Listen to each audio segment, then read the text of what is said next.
لبيك بسم الله الرحمن الرحیم. الحمد لله و صلاة و السلام علی حبیبنا و مولانا رسول الله و علی آله و صحبه و من والاه. سلام و صد سلام بر شما حاجیانی که با قلبتون ده حجید، یا حاجیانی که توشه برگرفتید و عازم سفر هستید، یا هم که به دیار مقدسه رسیدید و ما رو تو موبایلاتون و در اینترنت و در واتساپاتون دارید. در هر حال خوشحالیم که باز خداوند متعال به ما فرصتی داد تا بیاییم و با هم بعضی از مفاهیم و درس هایی که در مکتب حج یاد میگیریم اینا رو با هم مرور کنیم. از جمله درس هایی که ما در حج گرفتیم. در حج، خب حج هم مکتب توحید و یکتاپرستی، بزرگترین درس و ویژه ترین درس همون یکتاپرستی و ابراهیم شدن و توحید ابراهیمی است که ما از این عبادت بزرگ این رو گلچین میکنیم و میگیریم. همچنین در مورد اخلاص گفتیم، اخلاصی که از حج ما یاد میگیریم، تربیت ما بر انفاق فی سبیل الله، تربیت بر جهاد و تلاش، تربیت بر هجرت و تحمل سختی ها و اینی که دنیا یک جای گذرگاهی بیش نیست و شناخت هویت خودمون که آقا ما کی هستیم و چه وظایفی داریم. قضیه دیدن آیات و نشانه های بزرگ الهی که بیشتر به معجزه ها شبیهن و ربط دادن این امت به تاریخ بزرگ این امت و از آدم تا به خاتم و تا به روز ازل یک مفاهیمی است که از جمله مفاهیمی است که ما در حج اینها رو میگیریم. از جمله موضوعاتی که در حج باز یاد میگیریم از این مدرسه بزرگ اینه که به عبادت هامون اهتمام ویژه بدیم. در کل این مناسک حج ما نمیبینیم که یک حاجی بگه که آقا چرا این کارو کنم، چرا نکنم فلان. نه، همش چی بکنم، کی بکنم، بهترین وقتش کیه و میبینیم که چقدر اهتمام میده کی رسیدن به مکه مکرمه، از چه وقتی، از چه ساعتی بهتره که من عبادتم رو شروع کنم، طوافم رو چه وقت شروع کنم، از کجا بهتره شروع کنم، به مسعی برم، به از کجا برم، چطور برم، از کجا بهتره و بهترین وقتش چیه، نمیدونم به عرفه رفتن چه وقت رفتن، کی رفتن، در مزدلفه موندن، در مشعر حرام چه کار کردن. یک اهتمام ویژه هم و غم حاجی اینه که من حجم رو به بهترین وجه انجام بدم. از اینجا یاد میگیریم که در همه عبادت هامون باید چنین باشیم. عبادتی که ما انجام میدیم کمال بندگیمون رو میخوایم پیش خدامون به نمایش بذاریم، باید توش عشق باشه، شوق باشه، بفهمیم که چه کار داریم میکنیم و با لذت این کار رو انجام بدیم که در مقابلش خب از خداوند متعال اجر و پاداش زیاد میگیریم. وقتی صدقه میدیم دیگه نگردیم توی جیبمون همون اسکناس زشتر، خرابچر، همش پاره پوره شده، مچاله شده، اون رو بدیم به فقیر. قدیما انسانهای صالح و نیک تا امروز هم چه کار میکنن؟ بهترین پول، بهترین اسکناس رو میگرفتن و تمیزترین رو توش عطر میزدن، بعد میدادن به فقیر. که چی؟ که آقا من این دست فقیر محل عبادت صدقه است، محل عبادت زکات هست و زکات هم رکنی از ارکان دین هست، تماما مثل نماز. همونطوری که من به مسجد اهتمام میدم، فرش مسجد رو، خوشبویی مسجد و نظافت مسجد، همونطور باید به دست فقیر که اینجا اگر مسجد مکان عبادت نماز هست، دست فقیر و نادار مکان عبادت صدقه است. در صدقه دادن هم ذوق داشته باشم، سلیقه به خرج بدم و همچنین در نمازم شیوه انجام نماز، شیوه و در همه عبادت ها، در صله رحمم، در احوال پرسی از دیگران، در رسیدن به خانواده، دوستان، دید و بازدیدم، همه اینها باید ذوق و سلیقه داشته باشم، سربار نباشم. در لبخند زدنم، در همه تعاملی که در جامعه دارم، این رو از حج، این مدرسه بزرگ که وقتی من برمیگردم باید این یکی از صفات من باشه. و اگر هم خداوند فرصتی نداد و رفتم حج، نرفتم حج، به هر حال این مدرسه است و این درس هاست که ما باید اینها رو یاد بگیریم. از جمله درس های بسیار مهمی که در حج ما یاد میگیریم اینی که تعصب نداشته باشیم. دیدمون به زندگی، حتی به خود دین، یک دید بسیار تنگ نظرانه نباشه. تبعه به افراد فرق میکنه.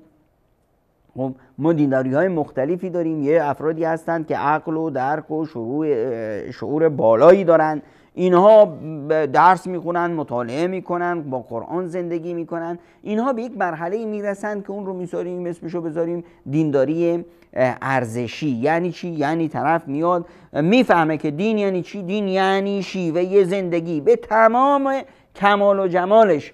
دین همونطوری که در مسجد دیندار هست، در بازار هم دیندار هست، در خانواده دیندار هست. همونطور که نماز رو از عبادت میدونه، همونطور صداقت رو، حلال خوری رو، وفا رو، به عهدش ایفا کردن، وفا به عهد و همه اینها رو از جمله دین میدونه. یه افرادی هستند که نه، اینقدر پخته نمیتونن باشن. به هر حال وضع زندگیشون، شیوه تربیتشون، نمیدونم چیه، تبعه شخصیتیشون، خصلت‌هاشون، اینا باعث میشه که اینا بیان یک دینداری مثلا سلوکی رفتاری رو انتخاب کنن. در نمیدونم محاسنش 20، در لباسش بهترین، حجابش بهترین، نمیدونم نماز شبش قضا نمیشه، روزه دوشنبه پنجشنبهش قضا نمیشه، ایام بیزش روزه است، همه اینها. اما میبینیم در کنار اینها در قضیه صله رحم مشکل داره، در قضیه رسیدن به همسایه مشکل داره، در نمیدونم صدقه دادن مشکل داره. این مفاهیم رو جزء از دین حفظ ندونسته. یه افرادی هستن که باز انفعالی دینداری میشن، یه ها جوگیر میشن، کسی حرفی زد، فلان زد، داغ کرد، چند روزی بهترین دیندار، بعد از اون میبینیم افت میکنه، به اصطلاح شل میشه و شاید اصلا نماز رو هم ترکش کنه. اینه که در حج ما یاد میگیریم که با هم بسازیم، در تعصب ها رو بذاریم کنار. در حج ما ببینیم حج داریم، چند نوع حج داریم؟ 3 نوع حج داریم. آقای حج قارن. حج قارن چیه؟ که من هم میرم حج میکنم، هم میرم عمره میکنم، یه احرام میبندم تا آخر که حجم تموم بشه این احرامم هست، عمره کردم، تو همین احرامو نگه میدارم و حج میکنم.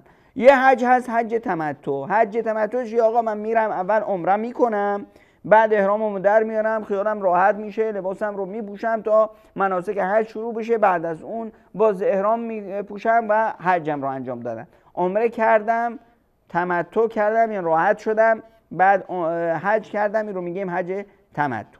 یه حج افراد هست. آقا من وقت ندارم، من پولش هم ندارم، نمیخوام قربانی بدم و نمیخوام عمره کنم، در مستقیم اومدم رفتم حج و حج کردم. این حج افراده. حالا ما تو حج نمیبینیم که یکی از حاجی‌ها به دیگری بگه آهای افرادی از من یاد بگیر، متمتعم، یا تمتعی بیاد یا قرانی بیاد بگه تمتعی رو باش. این چیه که تو داری؟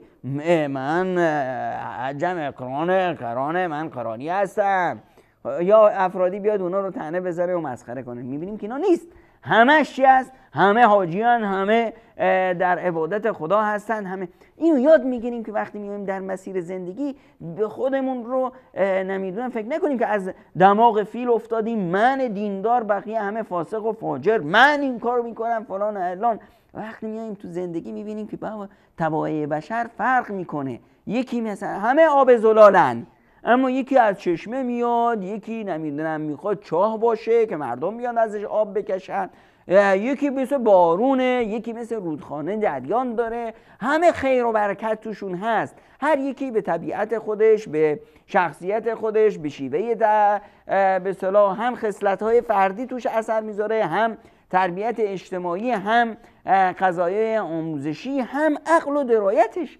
حالا ما میبینیم که در جامعه همه فعالیت میکنن در راه به اصطلاح رسیدن به یک جامعه پیشرفته. میبینیم آقا این آقا اسمشو میذارن سلفی، اون آقا اسمشو میذارن جماعت اسلامیه، اون آقا رو میذارن اخوانی، اون رو میذارن تبلیغی، اون رو میذارن نمیدونم چی. اما میبینیم که افرادی که تنگ نظر هستند، افرادی که مفاهیم دین براشون حل نشده است، همین که یه چیزی رو کسب کردن همون میشه دین آزمایشی، دین نمیدونم مطابق ذوق و سلیقه من اگه همه مثل من کپی من بودن و الا فاسقن فاجرن. بابا بذارید ما نه، خداوند ما رو خلق نکرده که ما منکر و نکیر باشیم، مردم رو مورد محاسبه قرار بدیم. خداوند از ما خواسته که ما داعی باشیم، دیگران رو دعوت بشیم، نه قاضی باشیم برای دیگران حکم صادر کنیم، این رو از دین خارج کنیم، اون رو. در حج این مفاهیم برای ما باید آموخته شده باشه. ما این رو به صورت عملی داریم انجام میدیم. یاد بگیریم که در زندگی چی هست.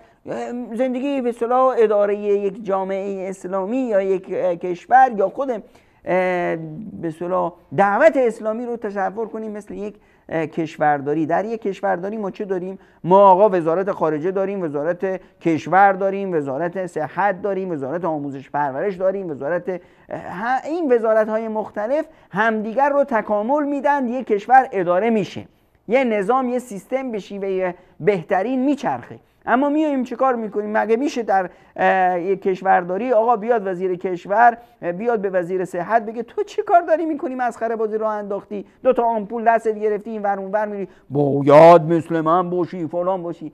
وزیر کشور بیاد وزیر صحت رو مسخره کنه و تحقیرش کنه، وزیر صحت بیاد وزیر خارجه رو مسخره و وزیر خارجه بیاد وزیر دفاع رو مورد استهزاء قرار بده. اینطوری یا با هم به اصطلاح خروج جنگی را بندازن، اینطوری کشور اداره نمیشه و ما به سرمنزل نمیرسیم. اینجاست که باید در مسائل دین هم همینطور آقا این حدیث بهش رسیده که رفع الیدین میکنه، آقا این به این نتیجه رسیده که رفع الیدین از واجبات نیست، از واجبات نماز نیست، آقا به این از جمله دستورات الهی و رسول اکرم صلی الله علیه و سلم به این رسیده که فخذ مرد عورت هست، اون میگه نیست.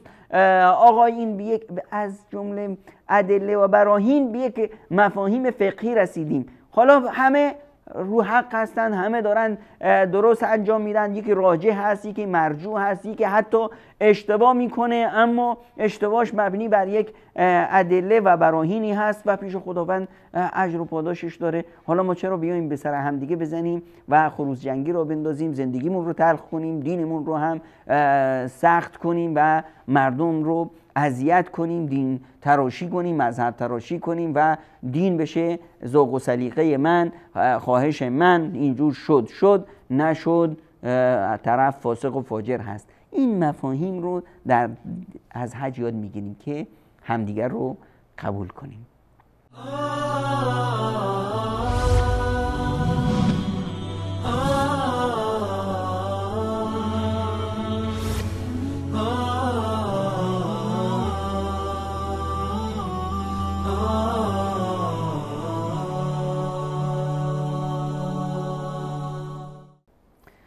و از جمله مفاهیم زیبایی که ما در حج یاد میگیریم اینه که حج یک جهاد هست، یک هجرت هم هست. ما در اولین کاری که در مسیر حج انجام میدیم اینه که خونه کاشانمون، زن و بچه‌مون، خیشا و عزیزامون، پدر و مادرمون همه رو میذاریم و میگیم انی ذاهب الی ربی سیهدین. ما داریم میریم به سوی خدامون و هدایت هم دست خداست و ما میریم به سوی خدا. یعنی امکان داره من انسان، خیلی سرزمین برای انسان خیلی مهم هست و حالا هم قدیما هم وقتی که طاغوتیان و فرعونها میخوان یکی رو بزنند بکشندش، آقا میخوان از شرش خلاص بشیم فلان، میگن جلاوطنش کنید. جلاوطن کردن انگار کشتن فرد هست. این خیلی سخته، خیلی سخته که انسان، طبیعت انسان با جایی که متولد شده با اونجا انس داره. اما مسیر دعوت اسلامی نیازمند این هست که انسان درک کنه که هر جا که سرزمین خدای من هست، هر جا که زمین خدای من هست، اونجا سرزمین من هست. من بنده خدا هستم، هر طور که خداوند بخواد و هر جا بخواد من حاضرم برم، از همه چیزم هم حاضرم بگذرم.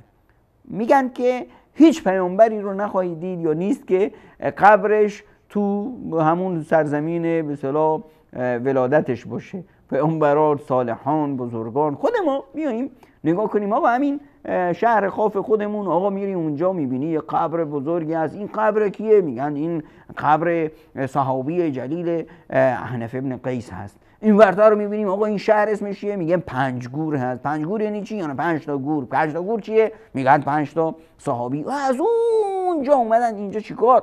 این هجرت در راه خدا، فداکاری، جهاد، اینها بهادر خوب و اینه که در حج ما اینو یاد میگیریم و خب این ارزش بسیار بلند و بزرگ خب پیش خداوند عزیز هست. و من یهاجر فی سبیل الله یجد فی الارض مراغما کثیرا وسعا. هر کسی که در راه خدا هجرت میکنه، خداوند براش گشایش های بسیاری میاره. مراغما کثیرا و سعت بسیاری میاره. و من یخرج من بیته مهاجرا الی الله و رسوله ثم یدرکه الموت فقد وقع اجره علی الله. حتی اگر از این راه رفت و جان داد، ضامن بهشت براش تضمین شده است، اجرش با خداست. وقتی که اجرم با خدا باشه دیگه چه غم دارم؟ وقتی که خداوند کریم و منان من رو مورد لطفش قرار داره دیگه چه غم دارم؟ اینه که این حج به ما یک آموزش میده که اگر فردایی بعد از حج که من رفتم این آموزش رو گرفتم، یا منی که با قلبم میرم به حج، احساس میکنم که منم میتونم مثل ابراهیم هجرت کنم، منم میتونم مثل پیامبر هجرت کنم، منم میتونم مثل نوح و لوط و موسی و یوسف و همه پیامبران هجرت کنم و در راه خدا همه چیزم رو فدا کنم. یه هجرت دیگه هم هست که این هجرت باز فرض هست و این هجرت باید بشه، برای همه هم هست. و اون چیه؟ هجرت قلبی است. هجرت قلبی چیه؟ پیامبر خدا صلی الله علیه و سلم میفرمایند العبادة فی الحرج کهجرة الیه. عبادت خداوند متعال در زمان فتنه و فساد و هرج و مرج این مثل هجرت هست به سوی پیامبر اکرم صلی الله علیه و سلم.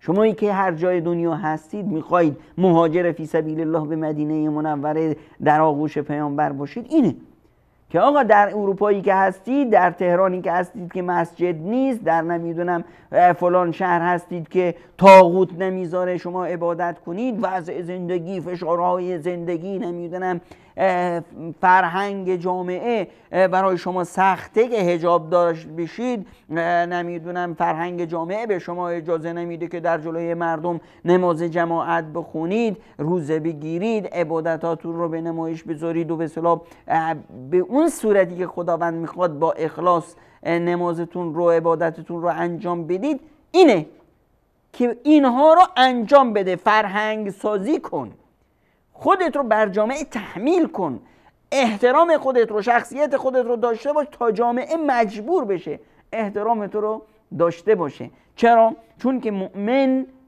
تعریف مؤمن چیه؟ من امنه الناس، اون کسی که همه از اون در امنیت هستند و احساس امنیت میکنن. مسلم کیه؟ مسلمون کیه؟ من سلم الناس من لسانه و یده.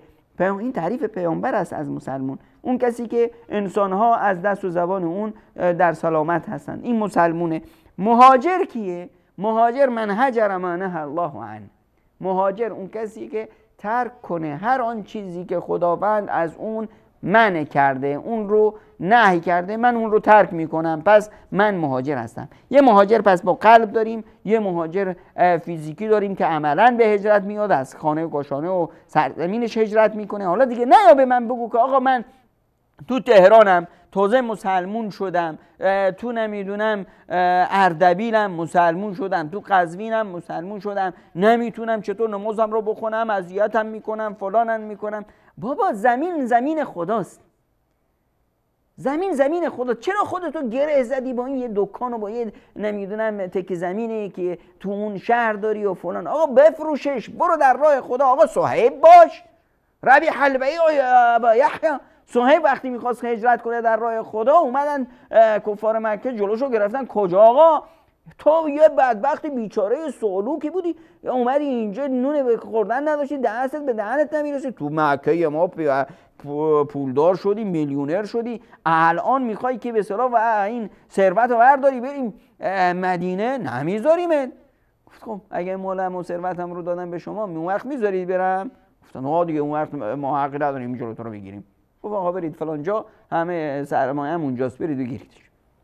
وقتی میاد پیش رسول خدا صلی الله علیه و سلم، مهاجر پیامبر خدا صلی الله علیه و سلم لبخند میزنن، تو صاحب جان رو به آغوش میگیرن، میگن ربح البیع یا ابا یحیی، خوش به حالت ابا یحیی، پیروز شدی، تویی که کسب کردی.